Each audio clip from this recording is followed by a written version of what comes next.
and after the introduction of the Fed, our money supply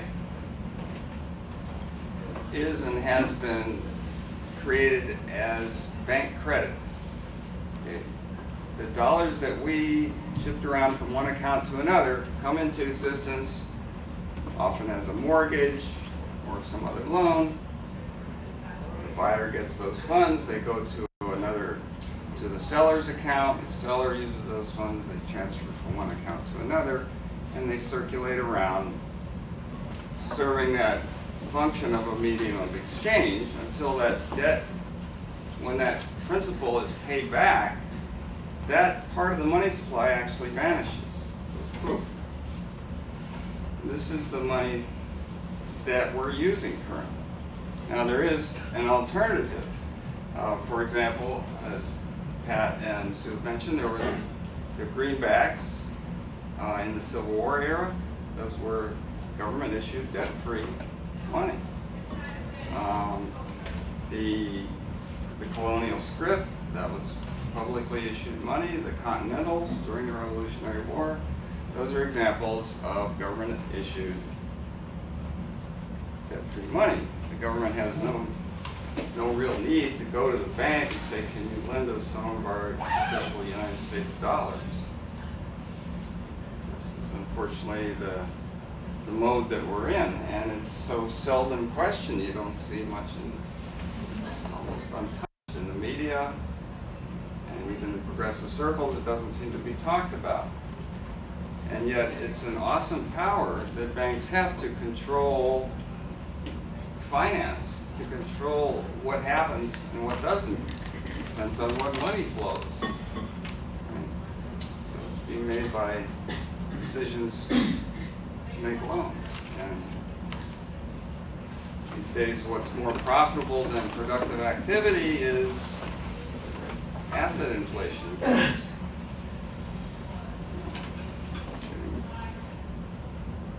Getting ownership of something, having its price go up, selling, making a gain, and so this is where a lot of the money is flowing, hedge funds, and all kinds of things like this, as opposed to industrial, productive economy.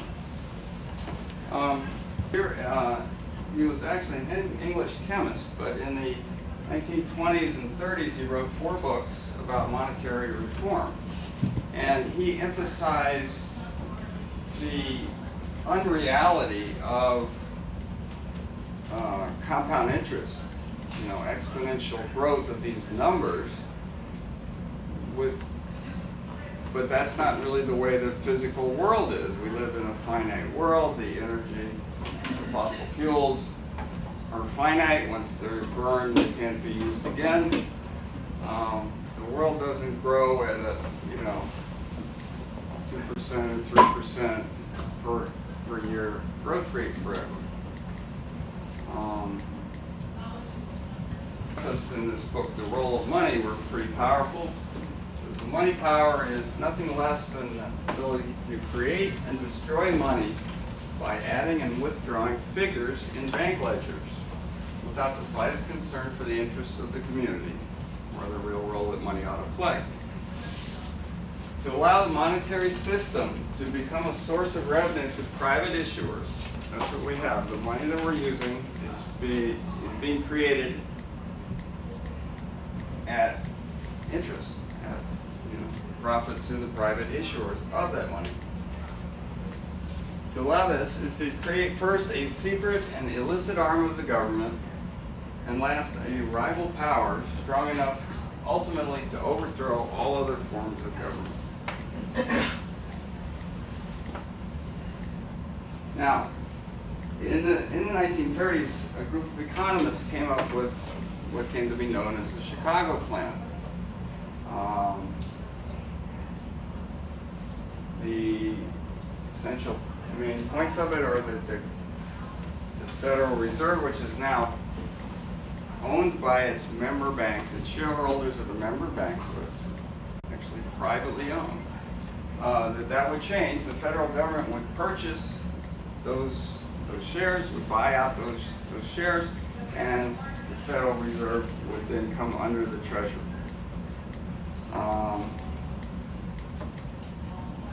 And then changing the accounting rules would require banks to hold checking, what do they call it, demand deposits, checking account money, as kind of a warehousing thing. You can't lend it out. You have to hold 100% reserves on all that checking account money. Most of us aren't aware that that checking account money isn't really there. It's just a promise to pay if you come and ask for it. So this would change all the instability in the system. Banks lending would have to be not from checking, would have to be from existing money that people put in time deposits and are willing to invest in some sense. It started as a memo that circulated among a group of academic economists. Henry Simons, it came to be known as Chicago Plan because three of these people are from the University of Chicago. Henry Simons, Frank Knight, and Paul Douglas. And Irving Fisher at Yale became a major proponent of it in years to follow. He still advocated for it several years after. Well, what happened was, you know what was hitting the fan, the Great Depression, the stock market crash and all this. And there was recognition that there was need for some kind of change or reform. And so instead of the Chicago Plan, what got enacted was known as Glass-Steagall. It required a separation from commercial banking, from investment banking, and from insurance. The same companies couldn't do any two of those things. It was a conflict of interest to be holding people's funds in trust and then gambling with them, essentially. So it required a separation, and also in the Banking Act of 1933 included the Federal Deposit Insurance Corporation was formed to insure people's deposits up to a certain point. Well, that would be unnecessary with the Chicago Plan if you had 100% reserves. Money was money. There wouldn't be this distinction between M0, M1, M2, all these confusing parts of the money supply. Because you have the base money that the Fed creates. It would just be M. It would just be M, yeah. Money would be money. It'd be much simpler. Irving Fisher here, from his book 100% Money. Many people imagine that checkbook money is really in the bank. This is far from true. What then is this checkbook money? It's simply the bank's promise to furnish money to its depositors when asked, as I said a minute ago. The proposal, let the government turn into cash enough of the assets of every commercial bank to increase the cash reserve of each bank up to 100% of the checking deposit.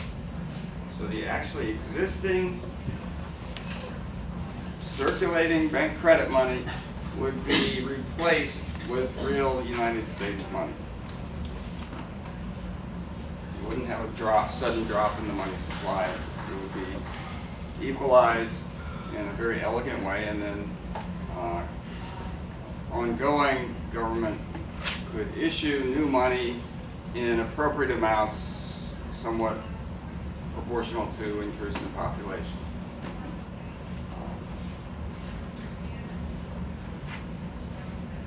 So the Article 1, Section 8 of the Constitution is, Section 8 enumerates the enumerated powers, it's called. Clause 1 says Congress has the power to lay and collect taxes. We all know that. Clause 2 says Congress has the power to borrow money. We all know that. And how come that's all we ever hear about? And they talk about fiscal cliffs. you know, we can't get across any more taxes, we borrowed too much.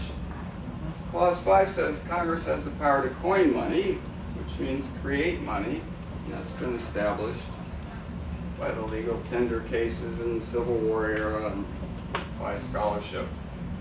To coin money, as in to coin a phrase, to create money, regulate the value thereof.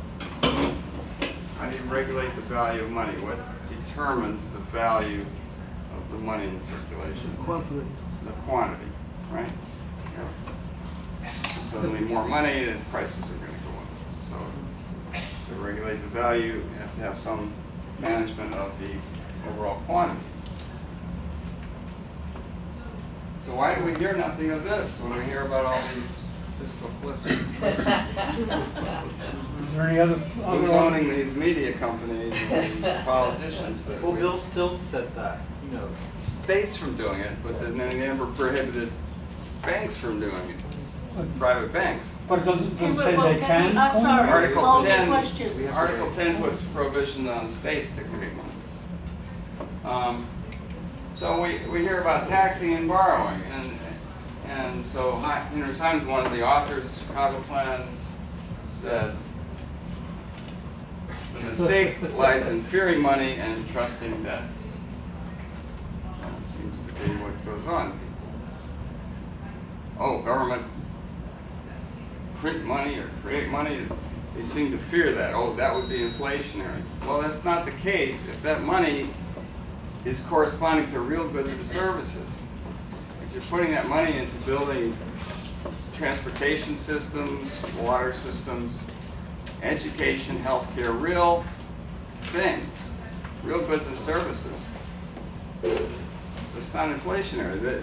What you have now is inflationary. You have all kinds of funny money chasing around that has not much to do with real goods and services. And constant inflation. There's a chart of the dollar from 1913 when the Fed was created to today, and if it was like this much in 1913, it's like a nickel. A nickel of 1913 dollar would buy. It takes a whole dollar to buy today. So that's the opposite of stability, which is the stated objective of the Fed. We know it's privately owned. Stephen Zarlinga, who wrote the book that Pat mentioned, Law Science Money, says over time, whoever controls the money system controls the nation. American Monetary Institute, founded 16, 17 years ago by Stephen Zarlinga. They have an annual conference in Chicago, which Sue and Pat and I have all been to. That's where I met Pat, Sue met Pat, I think. And we had a conference here in New York just last month. And that's probably going to continue as an annual event. Monetary reform at the national level is what we're talking about. The Chicago Plan of the 30s, the American Monetary Institute came up with something called the American Monetary Act. It was just a revised, essentially, version of the Chicago Plan. And then that became the basis for actual legislation that got introduced to Congress. That's quite an achievement. Dennis Kucinich sponsored a bill that was known as the NEED Act, National Emergency Employment Defense Act, on the grounds that it could create millions of jobs, and essentially had the exact points of the American Monetary Act and the Chicago Plan. So these are all essentially the same proposal. Now, the NEED Act was introduced in the last two Congresses. As we know, Kucinich got redistricted out of the House, and currently it has not yet been reintroduced. So we need a sponsor to reintroduce that bill. The legislation, past and present, whether enacted or not, whatever stage of the process is, that's the Library of Congress website, or a Library of Congress website named after Thomas Jefferson. H.R. 2990, the NEAT Act. What do many people think exists now? Who controls the Federal Reserve System? This received wisdom, or what you would hear from the mainstream would be that, well, that's the government. Rothschild. Are you ready Michael to go? Hudson Let's says just that start too. to- Very soon. Where does our money come from? Folks think it comes from the government. Where does the money for bank loans come from? What folks think is people's savings deposits. Now, under the NEAT Act, under the Chicago Plan, this would be the case. Public Marshall Wow. McLuhan, around the media as the medium is the message. Okay. All right, I'm just going to cut to the end here. There's other organizations. This one goes back, as I said, 17 years. He closeted himself for about 12 years or so doing the research for that book, which covers about 3 millennia of human history from the point of view of monetary systems. Fascinating book. Positive Money was founded only 3 years ago in England by Ben Dyson, and they're promoting essentially the same thing. They have many nice little videos you can see. They're writing books that are very clearly written. Here's their logo. There's another organization in Germany and Denmark, some other folks on the continent in Europe called Monetative. They're at monetative.org. That's their logo, and they're saying the same thing. And the bank's creation of money, spend new money into circulation, debt-free through public expenditure. So there are a lot of people on this same wavelength. Here they mention websites of organizations in various European countries that are on the same wavelength. Mr. Robertson. Japan. Herman Daly, an ecological economist, said the best way to sabotage a system is hobble it by tying together 2 of its separate parts, creating an unnecessary and obstructive connection. I.e., what we're saying is money creation is a proper role of government, is a public issue. It's our medium of exchange. Lending is something else. They don't have to be all tied together.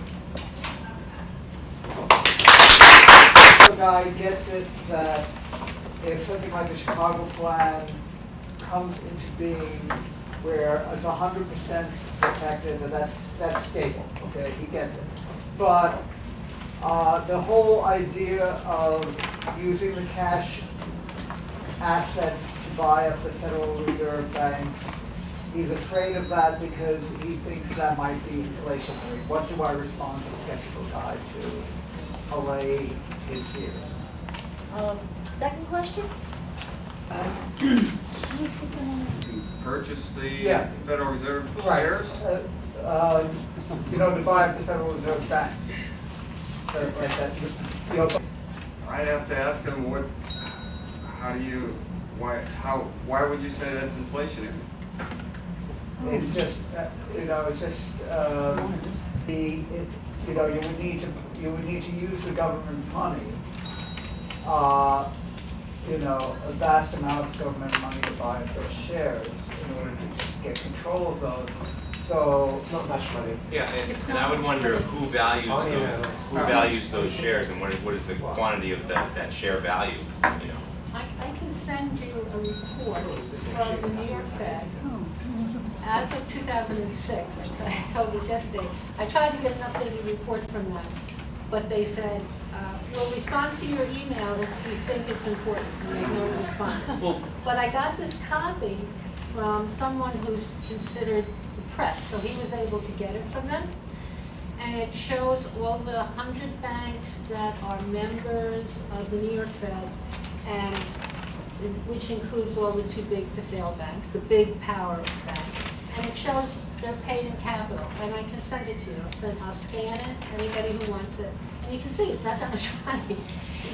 And- You give them that much power. And think about the $16 trillion of government debt that we have, and as it comes due, you could pay that off in cash instead of having to roll over and find the interest and all that. So that's a much bigger, issue. Yeah.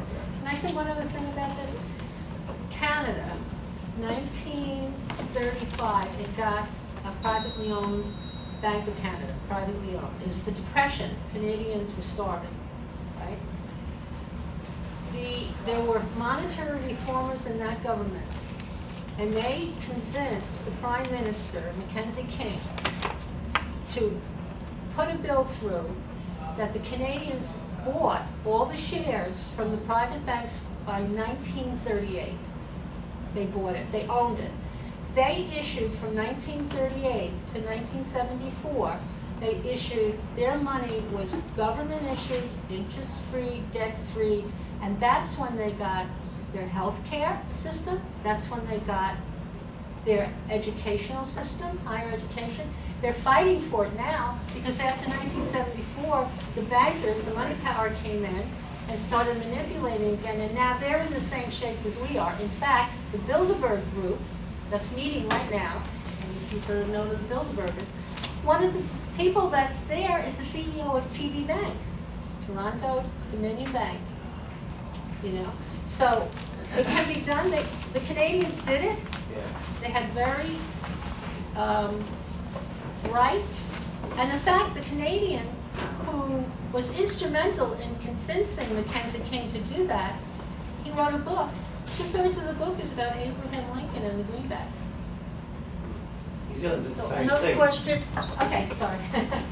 The other panels, when they, to put it flippant, down with capitalism, and showing that, in fact, one of Bill Clinton's last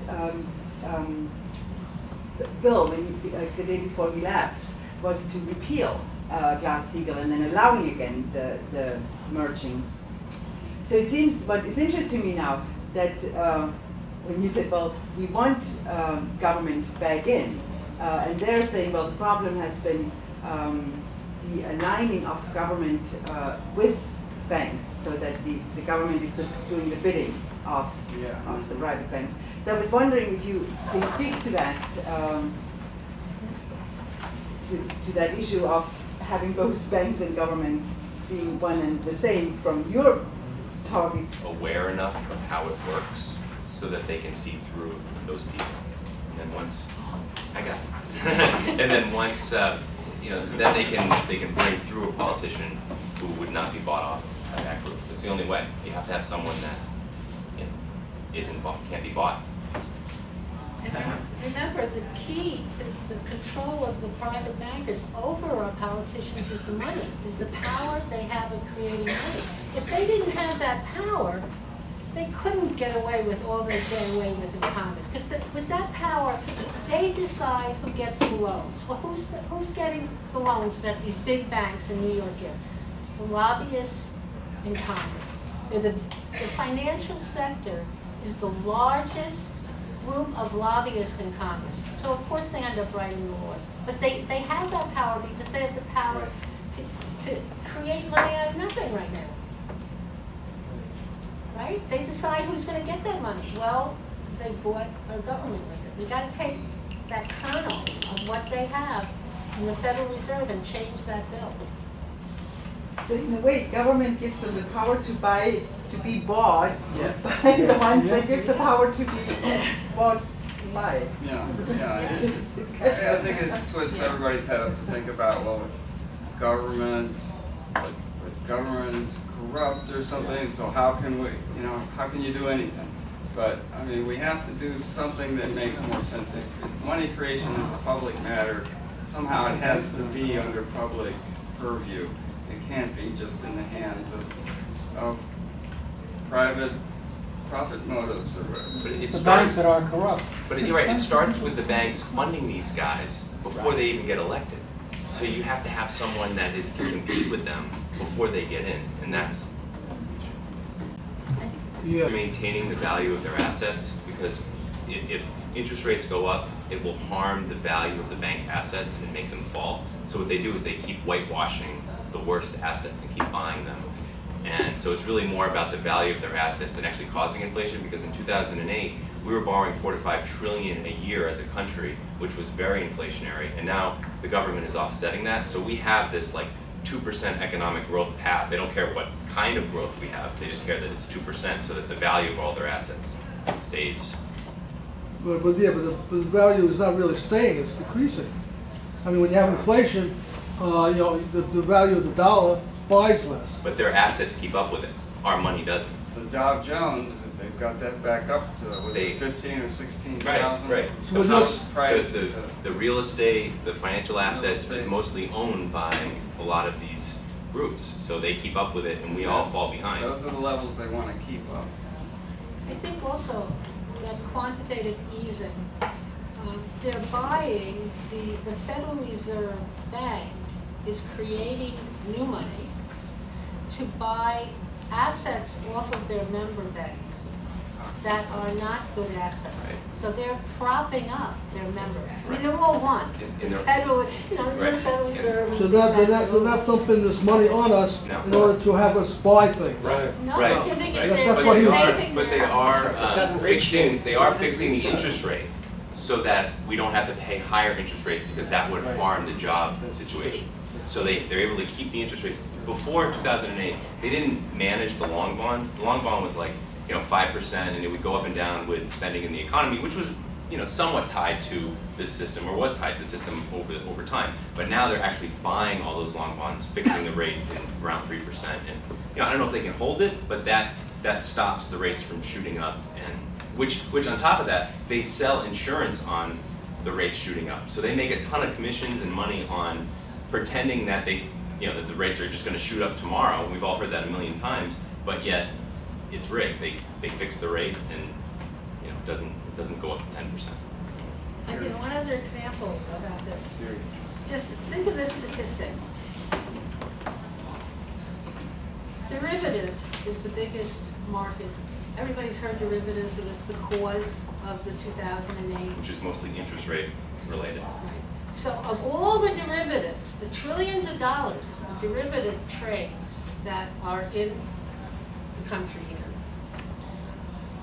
60 to 70% of them are related to interest rate derivatives. 60 to 70%.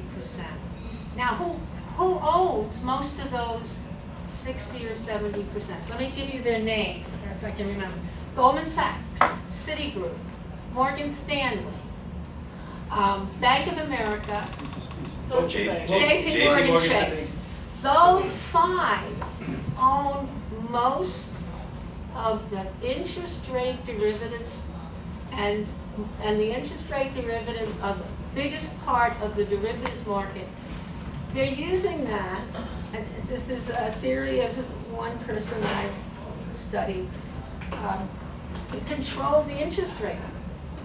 Because listen, where's all of us? Our government, individuals, students, credit card holders, states and municipalities are all in debt because of this system.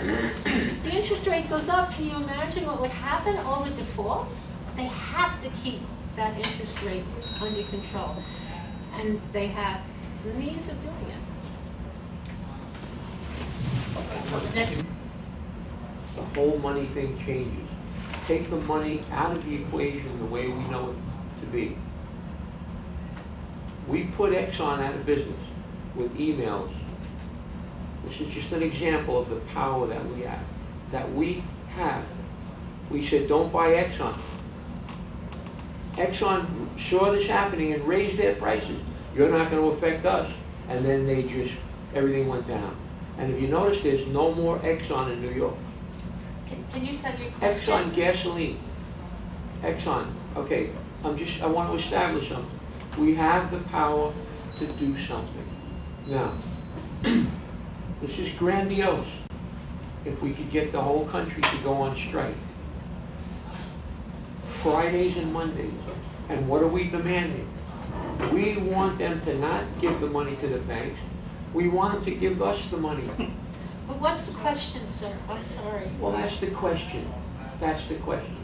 The question is, if this is possible, and we can establish something like a real-life monopoly game. We don't disturb the system. We just have them issue the money to us, and we continue, but in the meantime, we work it out so that it's not money-oriented, so it's not cheap products that are trying to make money, and we don't, because we have the money.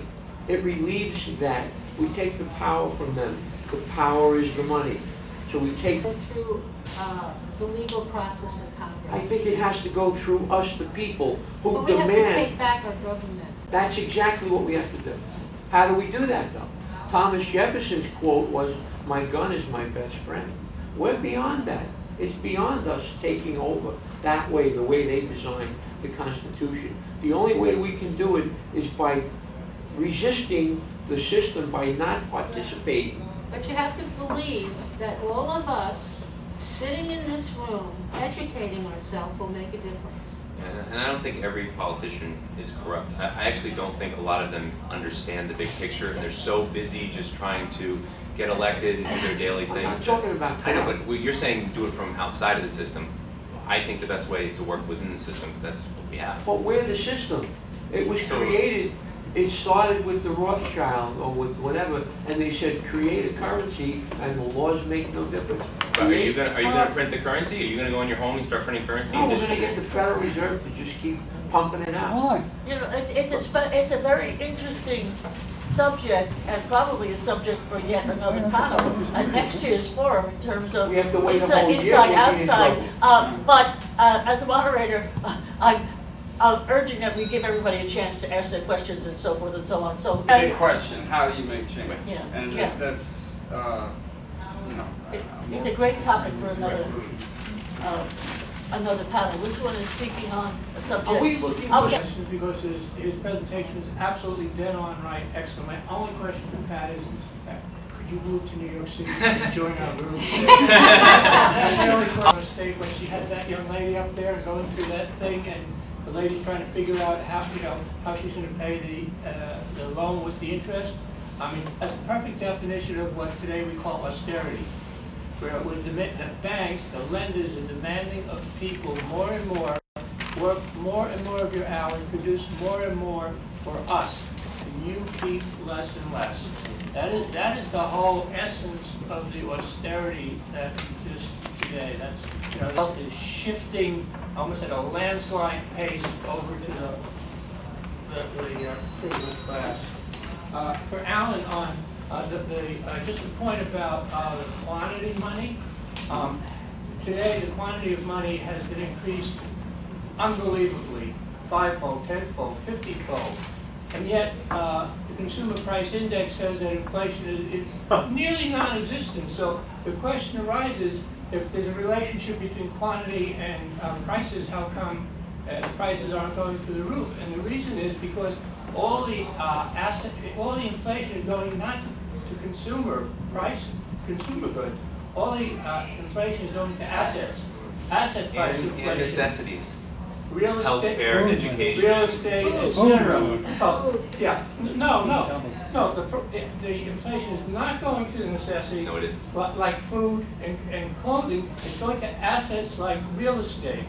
And then, that doesn't show up as income, that shows up as capital gains.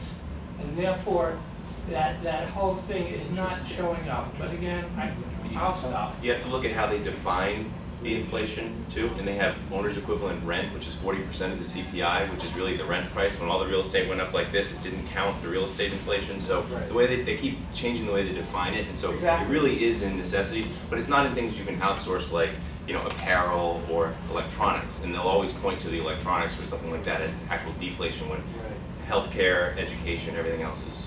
The bottom line is they jigger it so that it looks Well, good they for what they want it define to core look like. inflation to exclude food and energy. Right, and don't forget, Social Security is based on their definition of inflation, what the COLA is. Yeah, anyway, certainly the asset inflation is a big part of the game, but it's also hurting us regular folks, because I don't know about you, I've seen food double in a few years.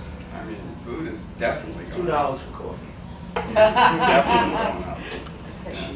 going up. Our money is accounting money, right? It's in the books of the bank. So it's just a ledger in the back, right? Little squiggles. Right. It used to be little squiggles in the Middle Ages. Now it's, it's computerized. Because it was never real. Well, it was real in the sense I mean, that, is that why it it disappears? was real in the sense that the private bankers have the power to create Exactly. and put it in your checking account, you're the borrower. And you can spend it, and you can live on it, right? You can pay your rent. So it's real from that point of view. But it's a debt. It's not, But they never gave you it's anything. not real, it's not in the definition of money. Money never gets created and disappears like that. That's not money, that's debt, right? An IOU, you incur a debt and it gets paid off, it's gone. Right, when you pay your debts, they're gone, right? So same thing in the books in the bank. You pay that debt and it's gone. But if I give you my 5,000 back, right? You gave me 5,000. I pay it off, and I basically gave back 5,700. Where don't you, the bank, have the 700 now? Yes, that's profit.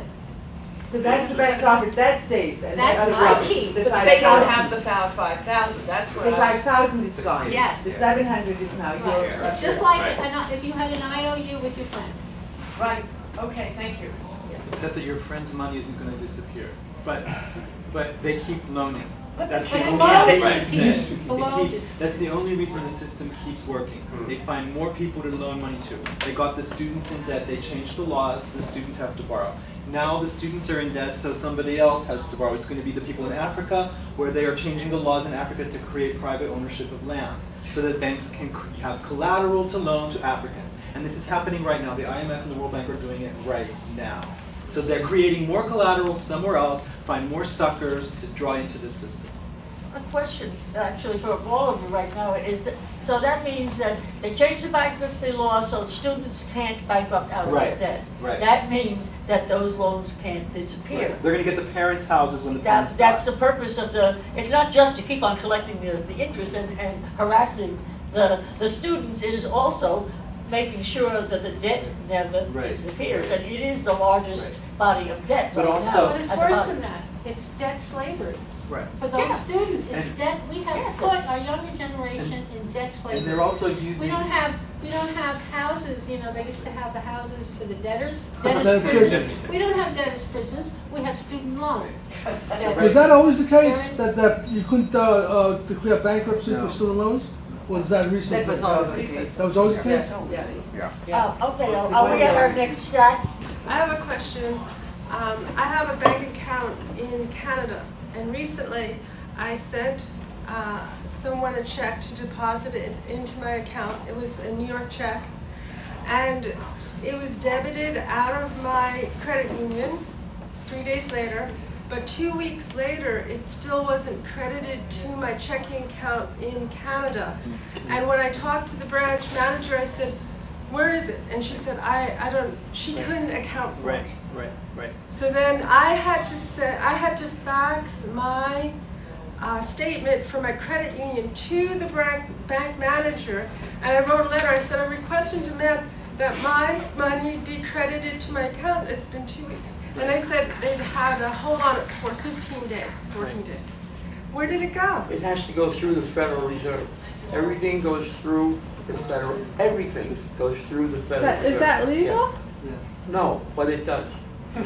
Well, you have to check the international laws for money exchange. There are statutes Money for transfer. domestic transfers, they can't hold it for 15 days, the maximum is roughly 5, but for That's what I international laws, thought. it could be different, yeah.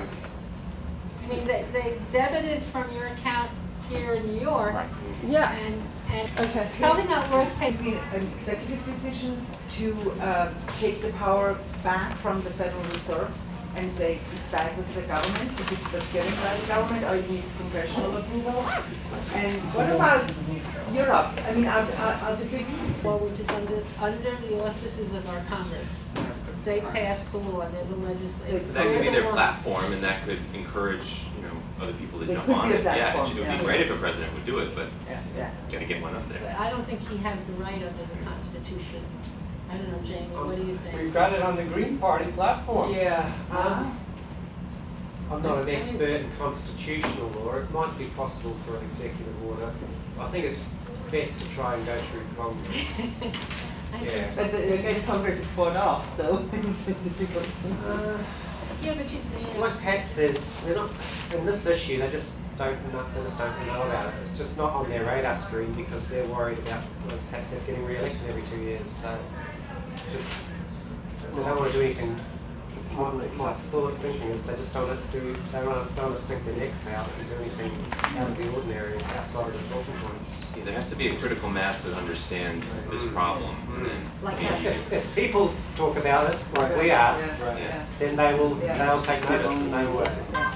But what about Europe, the international market? They're all, that's the European Union, they have their own European bank. The central bank, the European Central Bank, it works in very much the same way. And remember, London got out of it because they did not want to give this power away. So they created their own crisis in 1992 or 93, and George Soros helped. And they got the British out of the system because the city of London had no intention of ever becoming part of a European central bank.